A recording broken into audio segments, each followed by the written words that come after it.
everybody, it's Catherine Sparks. I thought I would jump on here and talk to you a little bit about one of the services that I offer, which is bone throwing. It's a form of divination and its origins are African. There are several different kinds of bone throwing techniques, and the kind that I learned is called Sangoma style. And I learned from a lovely, amazing woman, and her name is Michelle Jackson.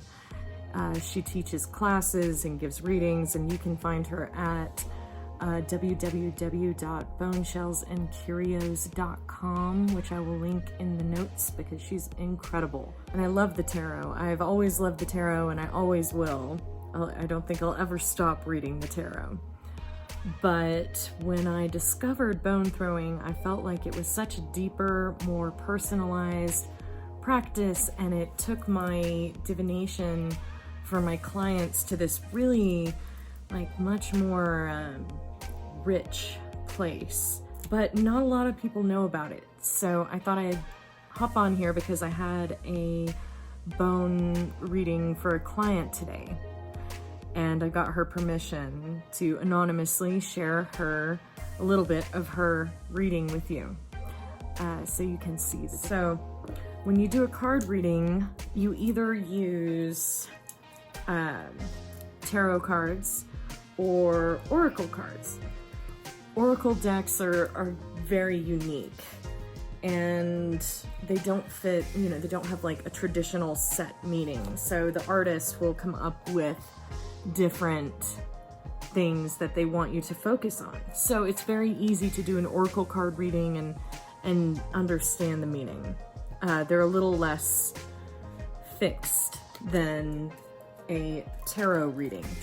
So tarot cards are very, very set meanings. They have suits, they have the major cards and the minor cards, and they have a lot of, you have to do a lot of study to understand not only the basic meanings, but the themes, the pictures. They all have, even the colors have very specific meanings. You can study the tarot for a very, very long time, and, it takes a while to really get the hang of it.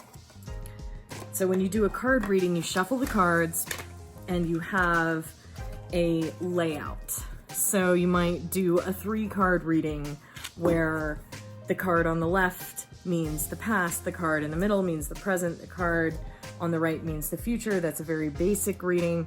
And then you can get all the way up into, where you have a card reading for the year and you have 12 cards laid out and they stand for a month of the year each. So these are all amazing things. You can get incredible readings from cards, from tarot, and from oracle cards.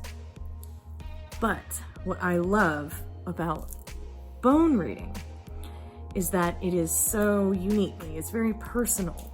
You build your own bone set. Anything can be a part of your bone set, whether it's a button from your grandmother's coat, or a rock that you pick up somewhere that you're walking, or, something that just jumps out at you, a bead from a necklace that broke that you love. As long as it has a meaning for you, then it can be a part of your bone set. And every time you see it, you know exactly what it means. So I wanted to take a second and show you how, an example of one of my bone readings, how it looks, and how it gives a little bit more of a rich perspective to a reading. Okay, so here's an example of one of my bone throws that I've done for a client.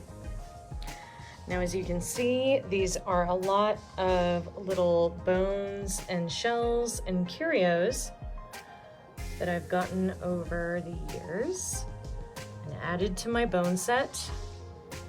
And they all have a special meaning, a special significance. And depending on how they land and where they are in relation to each other, they tell me a story. So for example, this one here is facing up, that means it's speaking. This one facing down, that means it's silent. I don't read that one. But this one, this is the symbol for the crown chakra, your connection to the divine. This is a little ring that I got off a jug of holy water. So to me, the combination of these two means that this person has a lot of divine inspiration and is really blessed in their guidance right now from their guides and God and Goddess and whatnot.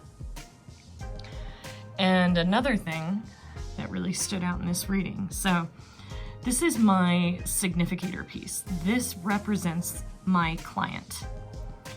And these are all of her chakras, if you know the chakra system. This is my love piece, this big heart here, which is upside down. This bracelet is what I call my action circle. This is something that you need to do or have recently done that is vital and important. So this person had just now ended a relationship that they have been kind of going back and forth on ending for a while. It's been a big part of their recent past. So when you see this, there's all of this stuff right behind her. And it's a big jumble. And you see the sword going straight through the heart, straight to her throat chakra, the place of speaking her truth, compounded by this throat chakra also speaking her truth. And it is covering her passion and creativity. So is the heart. All of these things have been stifling her sense of creativity and being able to be inspired and take action. The head of the snake is the head of the issue of just not playing anymore and addressing what needs to be addressed. Like I said, the rib bone is restriction, and the sword is cutting through all of this, coming from her throat. So she has spoken her truth and freed herself of all of this. Then we have my hand here that is either, depending on which way it's facing, it can be that you're giving help or receiving help. She's receiving help and being pulled up to the horse piece, which represents a move, and she is going to be moving very soon. So yeah, anyway, I hope that that gives y'all some clarification on what a bone reading looks like and how it's different than a tarot reading. I know that people are more familiar with those, but bone readings are really amazing, and if you're interested in having one for yourself or knowing more about them, go to my website at www.catherinesparks.com. And yeah, I hope you guys have a blessed day, and thank you so much for stopping in. Bye.